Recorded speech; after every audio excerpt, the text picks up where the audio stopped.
The 6.5 is back, and we are talking about cyber threats, cyber attacks, and the things that companies do to keep them from happening.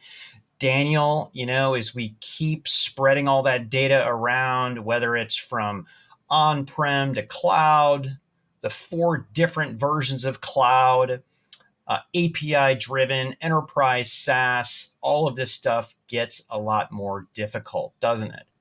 Yeah, it really is a trying time out there. If you're a CIO or a CISO, there's so much complexity as we continue to see, the scale of data. Companies have to be really thinking about how do they keep it safe. And AI has only been another catalyst for this concern. So we've got these trends, Pat. We've got AI, we've got cloud, we've got multi-cloud, and now, of course, we've got cyber threats. And we've got companies needing to make sure they can utilize the data, but keep their customers safe. That's right. It's a big week in London. It's Commvault's annual big tent event called SHIFT, and they are making a ton of announcements. In fact, they've already made those announcements, and I can't think of a better person to have this discussion with than Commvault CEO. Sanjay, welcome back to the show. Great to see you, and thanks for plugging in here on the big day in London. Super excited to see both of you and be back on the show. Thank you. Yeah, it is really great to have you. It's been, I think, about a year since you've joined us. And in that year, so much progress, Sanjay, has been made. I mean, big acquisitions. We'll talk about all of this. But, you heard Pat and I in the lead up, a lot of cyber resilience. Now, people might know Commvault for different things, depending on, backup, data recovery, and of course, where you're heading with all this cyber resiliency. We'd love to use this platform, this show, to really get out there and talk about all the things you're doing. And so, you announced last year when you talked to us that you're doubling down on this cyber resilience strategy. You've gone very strategic. You've made acquisitions. You have Appranix. You have Clumio. We see both as very entrenched in cloud. And now, of course, you're deepening those partnerships in cloud with announcements with AWS and with Google. So cloud double down, cyber double down. Talk to us about how this all fits together. Absolutely. So it's been a year since we last chatted, and it was at the last SHIFT event in New York that we sort of pivoted the company from what we've done for so many years, which is really be known as the data protection company, to a cyber resilience company, because as in the lead up, as customers and clients move to a multi-cloud world, you pick the flavor of cloud, it's 70% of spend is going into a cloud first mindset, and protecting that capability is paramount, because when everything lived in your data center, resilience was really about being able to bring your mission critical workloads back to life in a tried and tested way. And you had your clean room, and you tested the workloads, and you had a little playbook, and you felt good about things. Well, it's different now. It's very different now. You have on-premise workloads that are more legacy sometimes. You have edge-based workloads. You have SaaS platforms that you rent from folks to run applications. Your data lives somewhere else. You've got your own cloud-native capabilities on different clouds. And all of this needs to be protected in a comprehensive way. Just because, I like to say, just because you somebody else helps you with the plumbing doesn't mean you're not responsible for the resilience. Okay, you're absolutely responsible, and if your business is in the cloud is your business. So let's take a perspective on this, and that's what we've done. We built on what we said last year on resilience, true resilience, a company's ability to come back to life, and now we're extending it into a cloud first perspective. And the acquisitions you mentioned are all playing into that strategy. So happy to dive into that with you. Yeah, it sounds good, and it is interesting. Again, I just going to keep reiterating, my favorite line is a hybrid multi-cloud fabric, right? And we need this for data. We need this for data protection. We need this for cyber resiliency, that regardless of where the data is sitting, giving clients the ability to have protection. From an investment basis or a value creation business, there's 3 ways you can build something, right? You can build it organically over time with your own team. You can partner, and you can acquire. You decided to buy one of your competitors that's been out there for years, Clumio, and they really focus on protecting AWS data and workloads. Can you Yes. talk me through that decision, the build, buy, partner? Sure. So first of all, Patrick, the series of announcements we've made today include all of those. So we're building, we're a company that prides itself on its innovation. We have over 1,000 active patents and have had, in the 1,000 range for a long, long time. So we pride ourselves on homegrown innovation. But we're also, the markets are moving so fast, the use cases are happening so quickly that we're also in the past 5.5 years acquired a few companies that have really, I think, building on that. And then today we also announced some deep partnerships. So specifically on the core platform, we innovate on Commvault Cloud. And Commvault Cloud, as we announced last year and we've continued to build out this year, disaggregates anything between on-premise and SaaS or cloud-based. It's one single pane of glass that delivers, true resilience for a company across all of it, because we have one policy engine that manages everything for customers, and then we've integrated a ton of security and threat detection, et cetera, into that. So that's our core delivery capability. And it really doesn't matter if it's a SaaS-based capability or an on-premise capability. On top of that, we just announced that Clumio was part of the Commvault family, and I've always had a ton of respect for Clumio because they were, they've and I've gotten to know the founders over the past couple of years. It's a small industry, Sure. and their specialty around large data sets and massively recoverable S3 capabilities is what the future holds. When you look at the large Gen AI, buckets and where they're storing the data and the scale at which the generative AI models and data sets are, this is the need of the moment. Yeah. This massively scalable ability to sort of, bring you back to life from something that either gets corrupted or gets ransomed is the need of the moment.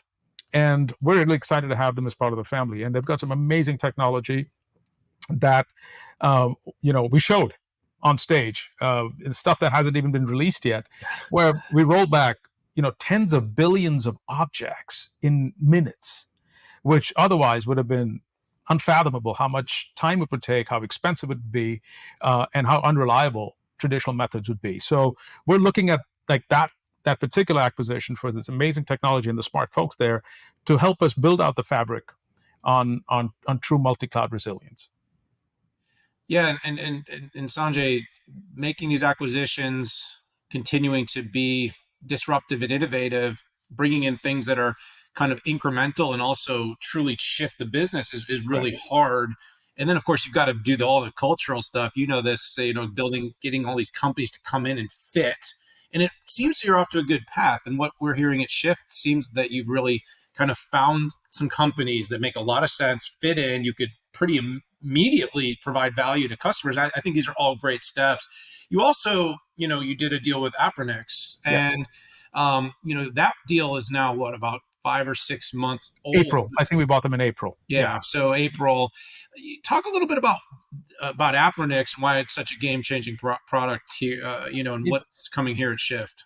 Absolutely. No, I'm really excited about what we're doing with that technology. And we've rebadged the technology after integrating it into the Commvault Cloud platform as Commvault Cloud Rewind. And in effect, that's exactly what it does.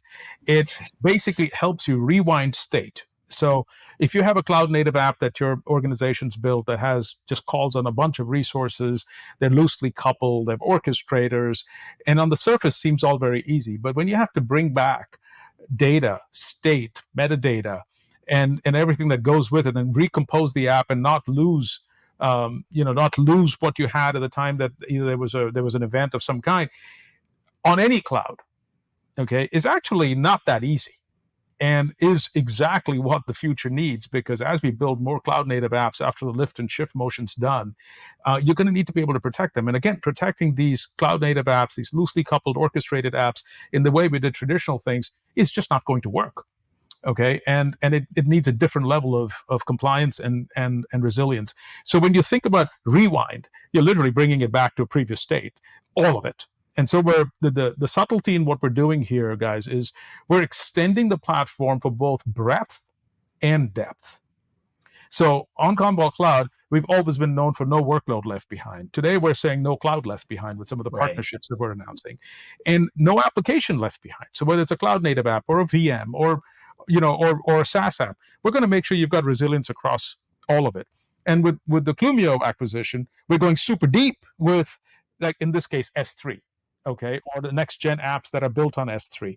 So we're really trying to both go this way and in certain cases go super deep because the technology needs are that way. So Yeah, breadth and depth is the name of the game here. Again, no data left behind, and wherever it is, and with data increasingly going into more places, you have to have organic growth, collaborate, and also to get to time to market by companies. So, speaking of S3, you're making some hefty announcements today with AWS and GCP. So you host Commvault Cloud with AWS, and you also announced that you're protecting Google Workspace. Can you talk about the strategy there? Some people might think, oh, it might be different type of arrangement there. well, really, we want to be complete for customers. Customers, we've had support for Microsoft 365 and all its components for a long time, and customers have been asking us for the Google side of things. And with this, we absolutely natively support all things in the Google Workspace. Shared drives, Google Drive, email. Natively, like we do other productivity suites. So we're excited about that. So customers get a complete set of choices from us.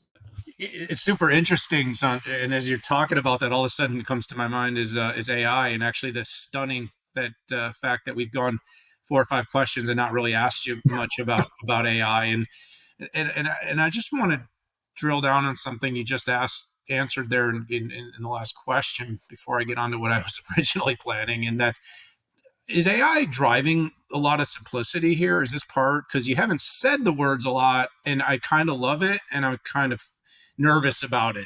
No, don't be nervous. I'm loath to just throw AI around because Appreciate that. it's just the way it is. We're using AI in a few very specific ways. First and foremost, customers trust us with their data, so we want to be responsible with anything and everything we do with the data. So we don't lose sight of our responsibility. Now, the fact that we sit on exabytes of data or manage exabytes of data for customers is an opportunity, but we have to be super cautious about how we think about that. So the first thing we're doing with AI and machine learning in particular is giving customers the ability to recover. Now, if you've been attacked and there's chaos that happens when that happens, the best laid plans are great, but you actually don't have the forensics to know when to start recovering from. So the number one use case for us to help customers with AI or machine learning or both is giving them a predictable point to start the recovery from. And so I'm not going to pepper myself saying I'm going to do primary AI case. No, I'm going to use the intelligence we gather through the process of our technology to give customers a great starting point when they need it most. Okay, that's number one. Number two is protecting AI apps. There's a lot of provenance that goes into these next generation big AI apps that are going to start getting built. And there's data and models and output and applications and layers of application that all have to be kept together. There is provenance in this. And we think we have a huge role to play, and I think the Clumio technology will lend itself to a lot of that. And the third is one that we don't talk too much about, but we're putting AI into our technology within the customer tenant, within the customer implementation, to enable better use of our technology. For example, automating API usage. Okay, we've got smart capabilities that are AI based that attach our stuff to the customer service catalog, as an example. So there's really 3 facets to it, and we'd rather deliver as we do at Commvault. We'd rather come out and show you how we're doing things to help you, as opposed to just talking about the hype cycle, if you would. Yeah, and I appreciate you not feeling obligated to do that. I think both Pat and I, we're bouncing between at times how excited to be about AI and how much, how practical it can be. Sounds like you have a very practical relationship with it. Now, real quickly, you've been very focused on partnership, but I haven't heard Azure come out of your mouth. I mean, that seems like it would be one you'd want to also be We go back to the inception of this company with Microsoft in many ways. Okay, and a lot of our tech was built on the Microsoft stack. Our first Metallic was released on Azure. It's a true cross cloud. It's a true multi cloud capability. But there are customers that want certain capabilities in the cloud of their choice. And today's announcements are more about talking about the extensions there as opposed to not doing something with Microsoft. It is absolutely a fabulous relationship with Microsoft. In fact, Andy Alders, their corporate vice president for security, spoke at our conference. So there's a very deep relationship across the board. So Sanjay, just to wrap up here, I want to talk a little bit about what you talked about on stage, and you used the terminology or the phraseology continuous business. Can you talk a little bit about how that might be different from, let's say, business continuity that we've been talking about for a long time? Yeah, business continuity to me is static. Okay, it's a certain set of protocols, certain set of run books, certain rooms that were dedicated in the event that something bad was to happen. And usually the bad wasn't about cyber. It was human error. It was things, natural disasters. It was equipment failure. To be honest, I was a CIO. That's the mindset that it grew from. And the world we live in today is a constantly connected, very distributed, and data has never been used further away from where it was created. Let's just be honest. When you look at the data lakes and everything else, so the entire paradigm of what running a business means today, continuous business as we've coined it, is super different. To me, business continuity by definition is static. And our businesses are not static, are anything but static.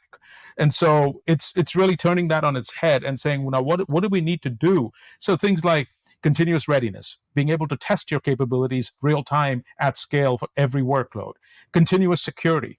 It's not a bolt-on. If there's a threat detected on the perimeter, I'm using that for my backup. If I detect a threat, I'm sending that back. Continuous recovery. Okay, being able to recover. So it's not just a cute thing that we're saying, we turn it around. But in my mind, it goes from static to dynamic. Well, Sanjay, I want to thank you so much. We know you are at Shift and you're with your customers, your partners, your employees. It's a big moment for the company. We've really, enjoyed the opportunity both this year and last year to have the chance to sit down with you. And the progress has been palpable. So congratulations on all that. We'd love to continue to follow the journey, continue to watch the company grow. We know how important this trend is. And it's great to see a company that is shifting with the market. And also just doubling down, Sanjay, really appreciate how you've practically applied all these trend lines to meeting customers where they are. This is both what Patrick and I talk about a lot on our pod. It's not just using, trends and buzz. It's about really delivering solutions that create value. Let's have you back again soon. Let's do this at least at the next Shift, if not before. Congratulations on the success. Talk to you soon. Thank you both.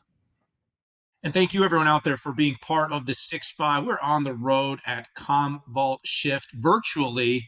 They're in London. We're here in the States.